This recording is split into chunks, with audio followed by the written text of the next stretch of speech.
Hello friend, स्वागत है आप सभी का अपने चैनल आस्क बोर्ड में। तो प्यारे बच्चे, यहाँ पे हम लाइव आ चुके हैं। आप लोग एक बार लाइव आइए और एक बार बता दीजिए कि आवाज़ की क्वालिटी में, वीडियो की क्वालिटी में कोई दिक्कत तो नहीं है। क्योंकि प्यारे बच्चों, आज की क्लास में हम लोग फिजिक्स के ऐसे क्वेश्चन पढ़ेंगे जो कभी ना कभी पूछे गए होंगे। जैसे देखिए 2012 2014 यानी सारा प्रीवियस ईयर क्वेश्चन करने वाले। तो यहाँ पे आप लोग क्या कीजिएगा, जितने भी क्वेश्चन कराएंगे ना, सारा का सारा कभी ना कभी पूछा गया प्रश्न है। ये आपके फाइनल बोर्ड परीक्षा के लिए भी इंपॉर्टेंट है, क्योंकि ये सब क्वेश्चन कहीं आ सकते हैं आपके एग्जाम में। तो आप लोग इसको बना के बहुत ही अच्छा मार्क्स ला सकते हैं। तो सभी प्यारे बच्चों से निवेदन है कि एक बार सभी बच्चे इस वीडियो को शेयर करेंगे और सभी प्यारे बच्चों को यहाँ पे क्या गुड मॉर्निंग, कैसे हैं आप सब, एक बार बता दीजिए।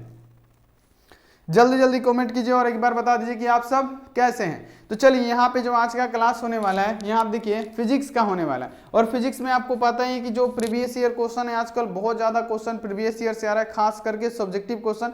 इसलिए हम यहाँ देखिए सब्जेक्टिव आपको बताने वाले हैं। तो बिना किसी टाइम वेस्ट प्यार बच्चों, चैनल पे पहली बार आए हैं, फटाफट से सब्सक्राइब करके बेल आइकन को प्रेस करके ऑल पे, और लाइक नहीं किए हैं लाइक कर दीजिएगा। और वो व्हाट्सएप ग्रुप में नहीं जुड़े हैं, यहाँ आप देखिए 91 35 74 20 24, आप इस पे मैसेज करके फटाफट से मैसेज कीजिएगा, एक लिंक जाएगा, दबा के ज्वाइन हो जाइएगा। फटाफट से आप लोग जुड़ जाइए। और इसका पीडीएफ डाउनलोड करना है तो कैसे आप लोग फ्री में डाउनलोड कर सकते हैं, ये हम आपको बताएंगे। तो आप लोग अंत तक बने रहिएगा। तो चलिए प्यार बच्चों, यहाँ पे शुरू कर देते हैं बिना किसी देरी के। तो आप सब एकदम रेडी रहिएगा, क्योंकि क्लास होगा बहुत ही ज्यादा बेहतरीन। तो चलिए प्यार बच्चों, यहाँ पे हम शुरू कर देते हैं। देखिए पहला नंबर क्वेश्चन आपके सामने है कि विद्युत आवेश के दो मौलिक गुण लिखें। विद्युत आवेश के दो मौलिक गुण लिखें। तो प्यारे बच्चों, यहाँ पे उसके गुण कौन कौन से हो जाएंगे।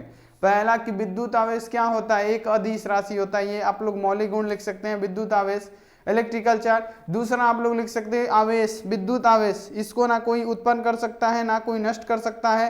ये भी आप लोग इसका गुण ही है, प्रॉपर्टी है, ये भी लिख सकते हैं। तीसरा लिख सकते हैं कि जो विद्युत आवेश होता है ना, ये क्वांटमीकृत होता है, ये भी लिख सकते हैं। यानी दो पूछा है, आप 4 5 10 कितना भी लिख सकते हैं। तो यहाँ पे आप लोग से सिर्फ दो पूछा गया। और देखिए ये क्वेश्चन क्या है, 2012 में और 2014 में ये क्वेश्चन आया हुआ है। अगर ऐसा क्वेश्चन पूछता है तो आपको लिखना है। देखिए यहाँ पे कैसे लिखना है, सबसे पहले लिखिएगा कैसे, यहाँ पे ध्यान रखिएगा। सबसे पहले आप लोग यहाँ पे ध्यान रखिएगा मेरे प्यारे बच्चे, कि यहाँ पे लिखना है कि विद्युत आवेश के गुण, पहले ऐसे हेडिंग डालना है। फिर लिखना है कि विद्युत आवेश एक अदिश राशि होता है। यह क्या होता है, विद्युत आवेश क्वांटमीकृत होता है। अब देखिए, विद्युत आवेश हमेशा संरक्षित होता है, इसको ना तो कोई उत्पन्न कर सकता है ना तो कोई इसे नष्ट कर सकता है। ये क्या है, संरक्षित रहता है। अब यहाँ देखिए लागन आवेश विकर्षित तथा विराम, आप देखिए विपरीत आवेश आकर्षित करता है। आप लोग ये भी लिख सकते हैं कि जो सजातीय आवेश होता है, सजातीय आवेश का मतलब क्या, जिसमें क्या हो, प्लस प्लस हो, ये सजातीय आवेश क्या करेगा, प्रतिकर्षित करेगा। ये क्या करता है प्यारे बच्चों, प्रतिकर्षित करता है। तो यहाँ देखिए ये क्या करेगा, एक दूसरे को दूर भागेगा, यानी एक दूसरे से क्या करता है, दूर भागता है। यानी कहने का मतलब क्या, सजातीय आवेश यानी ये प्लस और ये प्लस क्या करेगा, एक दूसरे को प्रतिकर्षित करेगा। यहाँ आप देखिए माइनस और माइनस क्या करेगा, एक दूसरे को प्रतिकर्षित करेगा। और विजातीय आवेश क्या करेगा, वही बोला कि जो यहाँ देखिए विपरीत आवेश होते हैं वो क्या करते हैं, आकर्षित करते हैं। यानी विपरीत आवेश का मतलब क्या, एक पे प्लस और एक पे क्या, माइनस, ये क्या करेंगे, एक दूसरे की तरफ आकर्षित होंगे। यहाँ देखिए माइनस और प्लस क्या होंगे, ये एक दूसरे से आकर्षित करेंगे। यानी कहने का मतलब यह है कि विद्युत आवेश के दो मूल, यहाँ देखिए दो पूछा गया है। आप लोग अगर 4 पूछ देगा तो 4 लिख दीजिएगा, 10 पूछ देगा तो 10 लिखिएगा। कि आवेश जो होता है, विद्युतीय आवेश अदिश राशि होता है या क्वांटमीकृत होता है। प्यार बच्चों, जो विद्युतीय आवेश होता है इसको कोई नष्ट नहीं कर सकता, ना तो कोई उत्पन्न कर सकता है ना तो कोई नष्ट कर सकता है। ये क्या होता है, संरक्षित होता है। तो आप लोग लिख सकते हैं कि विद्युतीय आवेश संरक्षित होता है। तीसरा कि जो सजातीय आवेश होते हैं एक दूसरे को प्रतिकर्षित करते हैं, और जो विजातीय आवेश होते हैं वो एक दूसरे को आकर्षित करते हैं। तो ये गुण है, प्रॉपर्टी तो बहुत सारे लिखे जा सकते हैं। तो आप लेकिन क्वेश्चन देखिएगा कि ये पूछा गया क्वेश्चन है, ध्यान रखिएगा। अगला यहाँ पे आ जाइए कि विद्युत चुंबक तथा स्थायी चुंबक में दो अंतर लिखें। विद्युत चुंबक और अस्थायी चुंबक में अंतर। देखिए विद्युत चुंबक और अस्थायी चुंबक बहुत बड़ा डिफरेंस है। तो देखिए विद्युत चुंबक जो होता है ना, कभी भी नरम लोहा मुलायम इस्पात से बनता है, पहला। और जो प्यारे बच्चों यहाँ देखिए जो अस्थायी चुंबक होता है ना, अस्थायी चुंबक क्या होता है, कठोर लौह चुंबकीय पदार्थ से बना होता है। पहला डिफरेंस हो गया, आपसे दो पूछा गया। तो चलिए देख लेते हैं क्या क्या इसका डिफरेंस है, आप लोग 100% समझ सकते हैं। तो यहाँ देखिए दूसरा नंबर क्वेश्चन देखिए 2012 और 2020 में ये क्वेश्चन पूछा गया, यानी ये सब क्वेश्चन रिपीटेड क्वेश्चन है।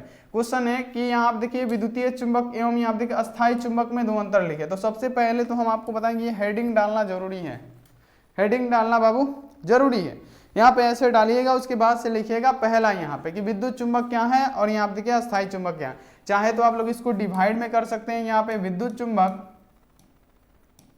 और यहाँ पे क्या अस्थायी चुंबक लिख के भी यहाँ पे आप बना सकते हैं ऐसे, लेकिन इससे कोई बात नहीं है, हम यहाँ पे ऐसे नहीं लिख पाए, आप ऐसे भी लिख सकते हैं, ऐसे भी लिख सकते हैं। तो देखिए अगर आपसे पूछे कि विद्युत चुंबक और अस्थायी चुंबक में दो अंतर लिखे, तो आपको प्यारे बच्चे कैसे लिखना है हम आपको समझा रहे हैं। देखिए अस्थायी चुंबक में हम क्या बताएं कि क्या होता है, कठोर लौह चुंबक कैसे, लेकिन विद्युत चुंबक नरम लोहा का बना होता है। यानी लिखिएगा कि विद्युत चुंबक नरम लोहा पदार्थ से बने होते हैं, जैसे क्या मुलायम इस्पात, यानी वही बात है, वही बात आ गई। अब यहाँ देखिए अस्थायी चुंबक का, तो अस्थायी चुंबक में क्या होगा, अस्थायी चुंबक तो क्या होता है, कठोर लौह चुंबक के पदार्थ के बने होते हैं जैसे स्टील।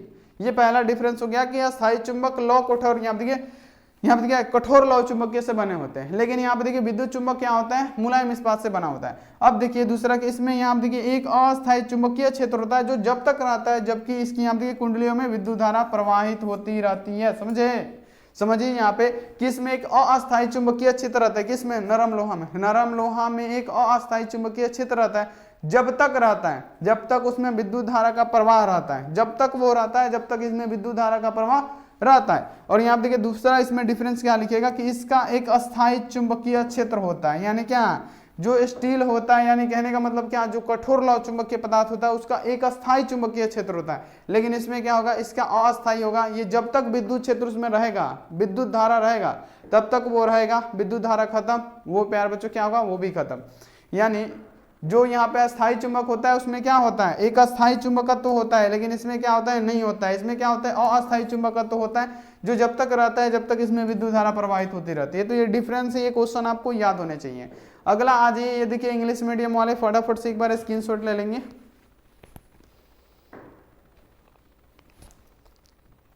चलिए अगला क्वेश्चन आ जाइए। अगला क्वेश्चन है कि प्रकाश का पूछा जा रहा है कि परिवर्तन क्या है। बाबू 2 से 3 बार मेंशन करना भूल गए, कम से कम पूछा गया होगा ना, तो 2 से 3 बार ये क्वेश्चन पूछा गया होगा, विश्वास बना के रखिए। देखिए क्वेश्चन है कि जब यहाँ देखिए क्या पूछा जा रहा है कि प्रकाश का परिवर्तन क्या होता है। समझिएगा ये क्वेश्चन पूछा जाता है कि प्रकाश का परिवर्तन क्या होता है। तो जब प्रकाश की किरण किसी एक माध्यम से दूसरे माध्यम में प्रवेश करती है, प्रकाश की किरण सघन माध्यम से विरल माध्यम में जाए, तब यहाँ पे कहा जा रहा है कि जब यहाँ देखिए प्रकाश की किरण किसी एक माध्यम से दूसरे माध्यम में प्रवेश करती है, तो यहाँ देखिए तल से टकरा के वापस उसी माध्यम में लौट आती है। इस प्रकार के यहाँ देखिए प्रकाश के प्यारे बच्चों हम लोग क्या कहते हैं, तो उसे हम लोग प्रकाश का परावर्तन, यानी क्या हो जाएगा प्यारे बच्चों, यहाँ पे आपको याद रखना है कि रिफ्लेक्शन हो जाएगा। तो यहाँ देखिए जब प्रकाश ये किरण किसी एक माध्यम से दूसरे माध्यम में प्रवेश करती है, तो उस तल से टकरा के उसी माध्यम में पुनः लौट आती है, उस प्रकार के प्रकाश किरण को हम लोग क्या कहते हैं, तो प्रकाश का परिवर्तन कहते हैं। तो यहाँ पे आप लोग देख सकते हैं कि एक माध्यम से टकरा के फिर यहाँ पे क्या, यहाँ से टकरा के इसको यहाँ पे जाना चाहिए, तो पुनः उसी माध्यम में चला जा रहा है।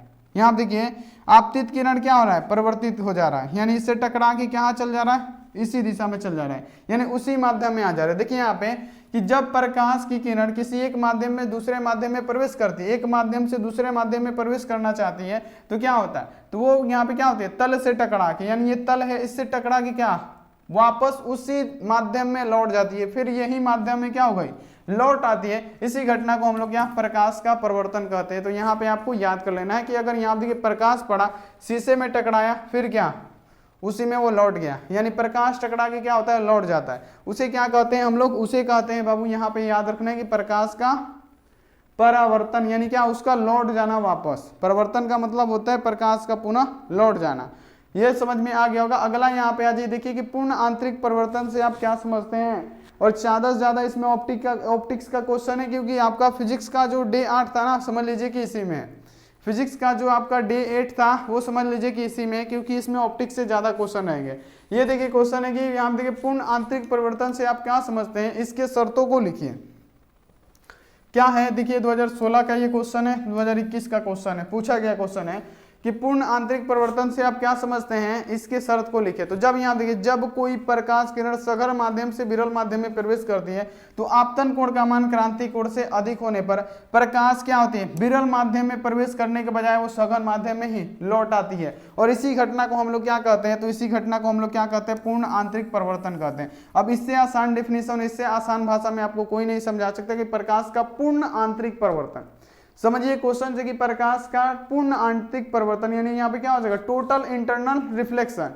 यानी कहने का मतलब क्या कि जब प्रकाश किरण सघन माध्यम से विरल माध्यम में जाती है, यानी एक माध्यम से दूसरे माध्यम में जाती है, तो क्या होता है, समझिएगा कि आपतन कोण का मान क्रांति कोण से अधिक हो जाते पर, अब आपतन कोण का मान क्या होगा, क्रांति कोण से अधिक होने पर प्रकाश किरण क्या होती है, विरल माध्यम में प्रवेश करने के बजाय सघन माध्यम में ही लौट जाती है। क्यों?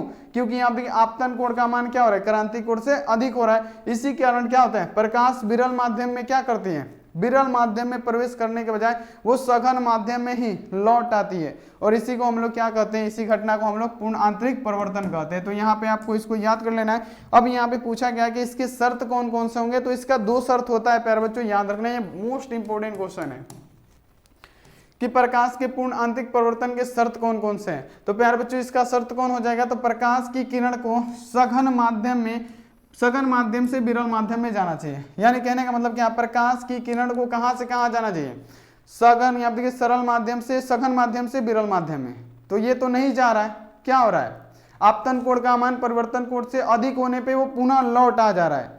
तो ये तो प्यारे बच्चों इसलिए ना पूर्ण आंतरिक परिवर्तन होता है। यानी कहने का मतलब क्या, प्रकाश की किरण सघन माध्यम से विरल माध्यम में जाना चाहिए, सघन माध्यम में आपतन कोण का मान क्रांति कोण से अधिक होना चाहिए, तभी तो वो रिफ्लेक्ट करके आएगा, तभी तो आ जा रहा है प्यारे बच्चों। तो यहाँ पे आप लोग इसको याद कर लेना है कि अगर जाएगा और अधिक होगा तो फिर क्या, सघन से विरल में जाएगा और अधिक होगा क्रांति कोण का मान, तो प्यारे बच्चों क्या होगा, वो क्या होगा प्यारे बच्चों, आपतन कोण का मान कभी भी क्रांति कोण से अधिक होगा, तभी तो वो सघन माध्यम से विरल माध्यम में जाएगा और फिर क्या हो जाएगा, पूर्ण वो वापस आ जाएगा। क्यों? क्योंकि आपतन कोण का मान क्या होता है, क्रांति कोण से अधिक होता है। तो यहाँ पे आपको इसको भी याद कर लेना है, बिल्कुल मोस्ट इंपोर्टेंट क्वेश्चन है। अब देखिए ऑप्टिक्स का यही क्वेश्चन 2 बार पूछा गया है, यहाँ पे मेंशन है 2 से 3 बार, बाबू 2 से 3 बार सब क्वेश्चन पूछा गया है। तो यहाँ पे आपको ध्यान रखना है कि क्रांति कोण किसे कहते हैं, क्रांति कोण किसे कहते हैं। तो जब कोई प्रकाश की किरण सघन माध्यम से विरल माध्यम में प्रवेश करती है तो सघन माध्यम में आप देखिए आपतन कोण का वह मान जिसके लिए अपवर्तन कोण का मान क्या हो जाए, 90 डिग्री हो जाता है, उसे हम लोग क्रांति कोण कहते हैं।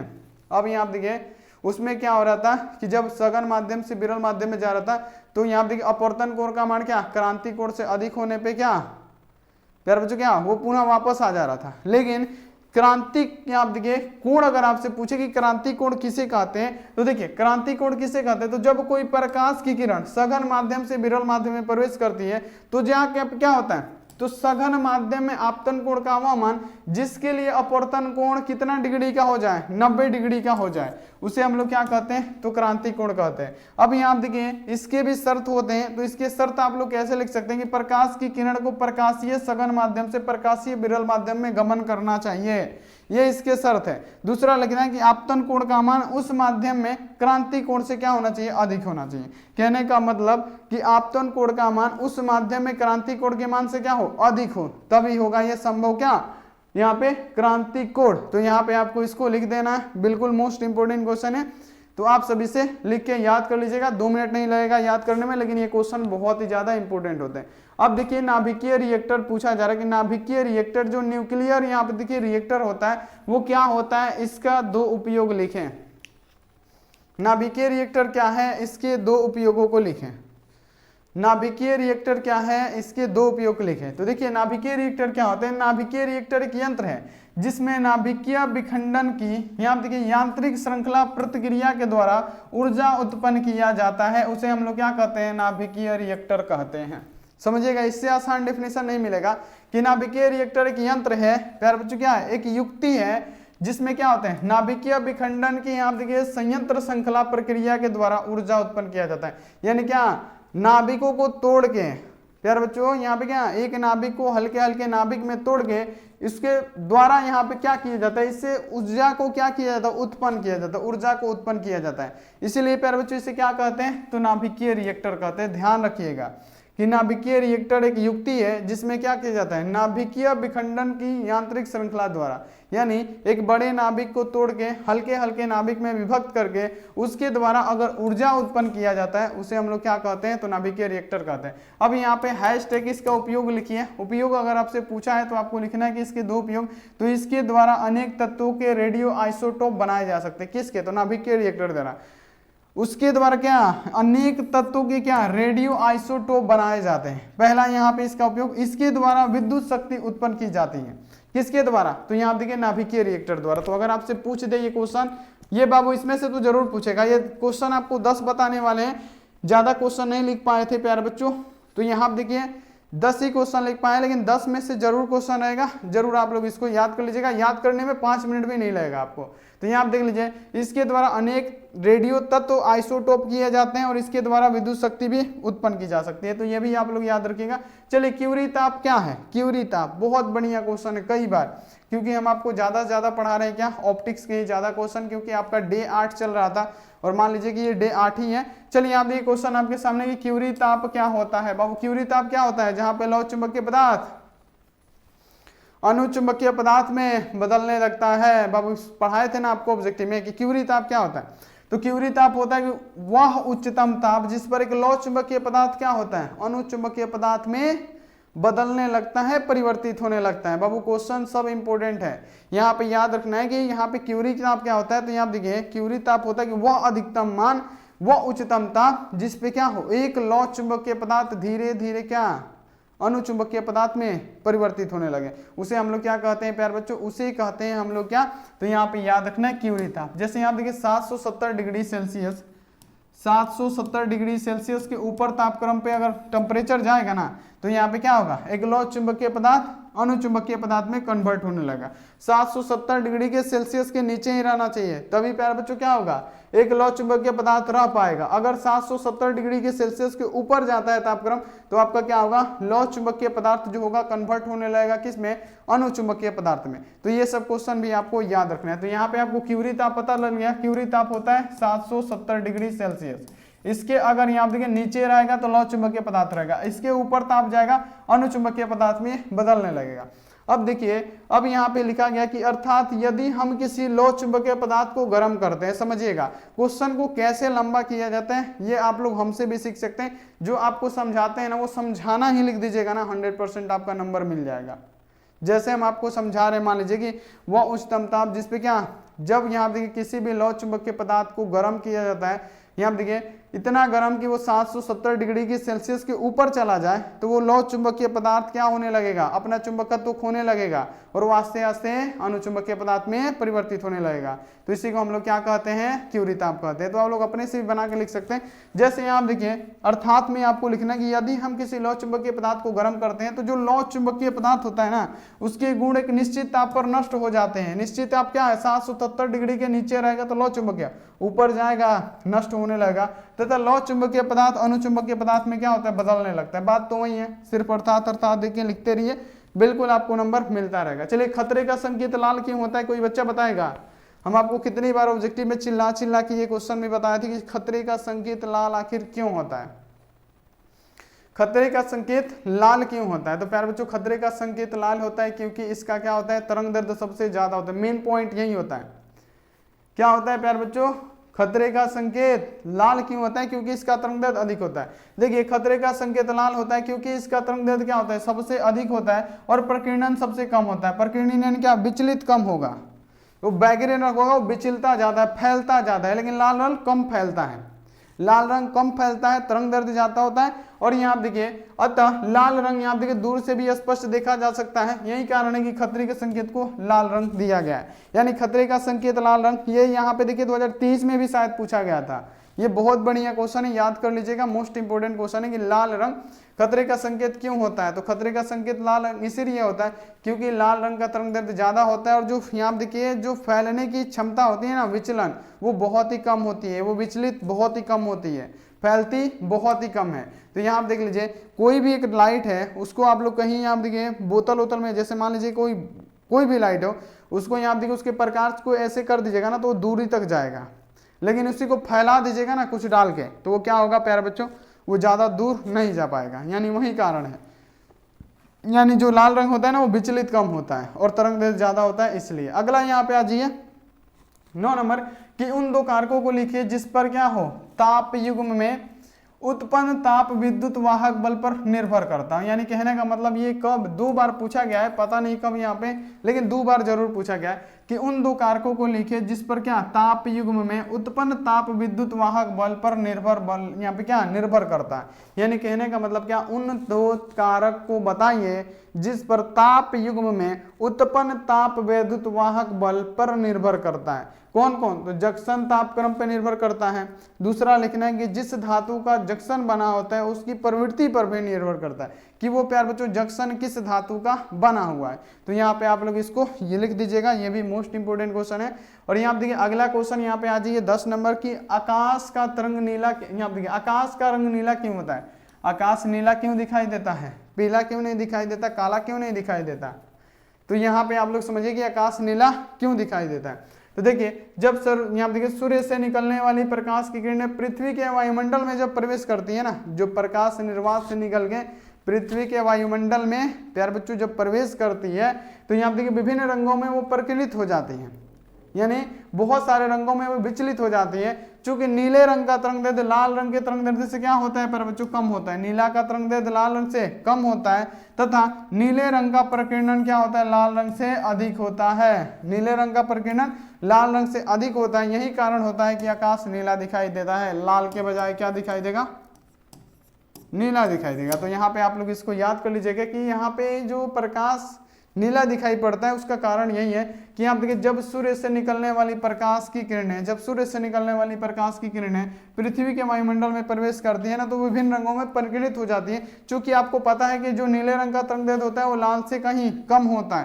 तथा नीले रंग का प्रकीर्णन क्या होता है, लाल से अधिक होता है। यही कारण है कि जो यहाँ पे देखिए जो आकाश है कैसा दिखाई देता है, नीला दिखाई देता है। तो यहाँ पे प्यारे बच्चों आज 10 ही सब्जेक्टिव रहने दीजिए, थोड़ा सा थक गए हैं हम भी बहुत ज़्यादा। तो यहाँ पे देखिए 10 ही सब्जेक्टिव याद कर लीजिए, बाकी यहाँ पे आपका जरूर करवाया जाएगा। एक दिन पूरा यहाँ पे देखिए 50-100 को ऑब्जेक्टिव भी करवा देंगे, महामैराथन 3-4 घंटा लेके ओनली सब्जेक्टिव भी करवा देंगे। चैप्टर 1 से लेके पूरा यहाँ पे कम से कम 10-12 तक एक ही दिन में खत्म कर देंगे, बाकी जो बचेगा उसको यहाँ पे कर लिया जाएगा।